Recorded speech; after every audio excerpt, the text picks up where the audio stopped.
Salut tout le monde les amis, sur un Epson WF2630, quand je l'avais allumé, il m'affichait l'erreur, voilà, bourrage de papier, donc là je l'ai éteint, mais je vais vous montrer ce que j'avais fait.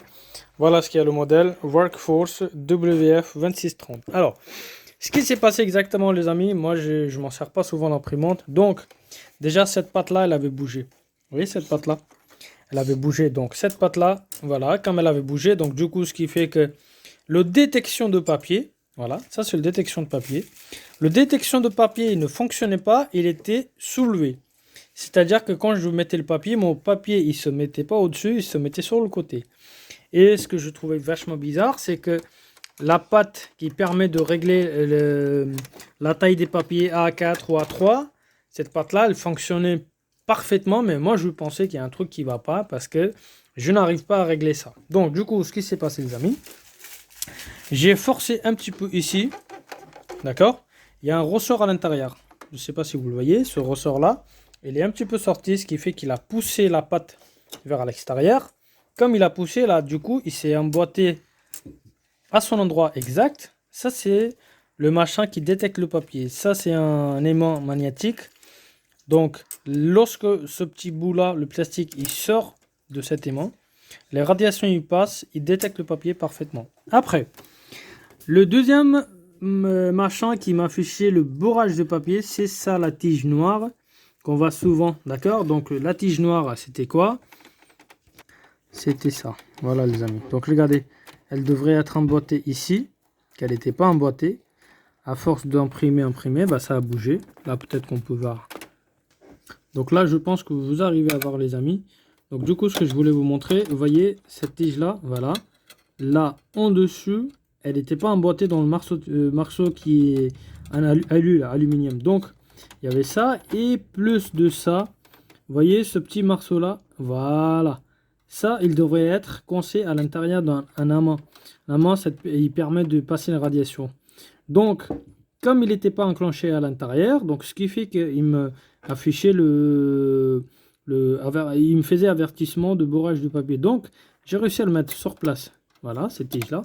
Et du coup, maintenant, ça fonctionne parfaitement. Là, je n'ai aucun problème. Alors, je vous montre tout simplement pour démonter. C'est un petit peu compliqué, les amis. Donc, vous avez une câble flexible, voilà, avec un fil de terre, les amis, qui vient s'emboîter à l'intérieur ici.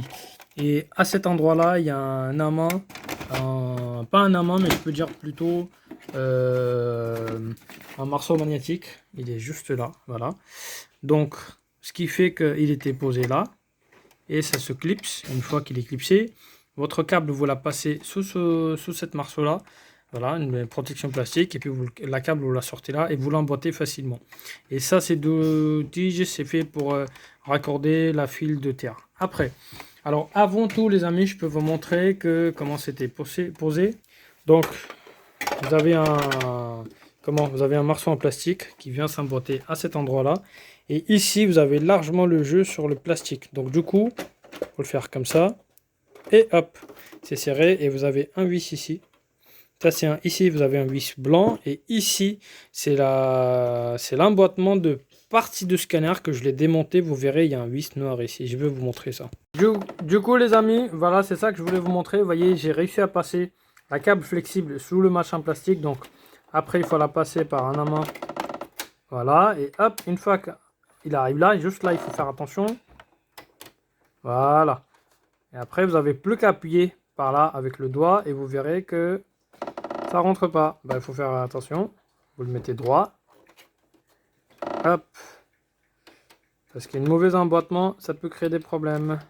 Comme ce que je suis en train de faire. Donc, il ne veut pas s'emboîter. Il faut juste faire attention. Là, peut-être on va y arriver non plus. Il faut qu'il soit face exacte. Donc,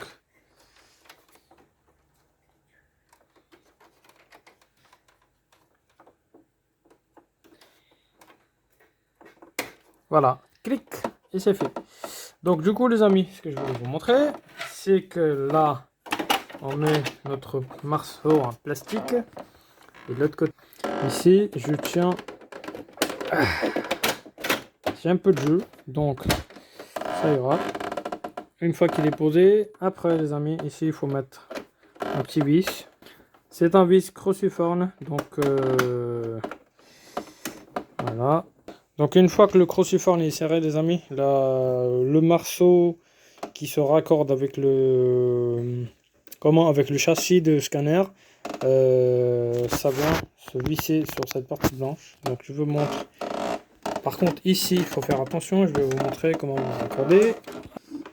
En arrivant jusqu'à là, et voilà, vous prenez l'imprimante, la cache au-dessus le châssis, donc vous le raccordez, vous le tirez vers vous, et vous n'avez plus qu'à poser au-dessus, et voilà, ça fait clic, et du coup, on peut se visser sur cette partie-là. Donc du coup, voilà, c'est aussi vis cruciforme, donc une fois que tout est réglé, et voilà, là on va allumer l'imprimante.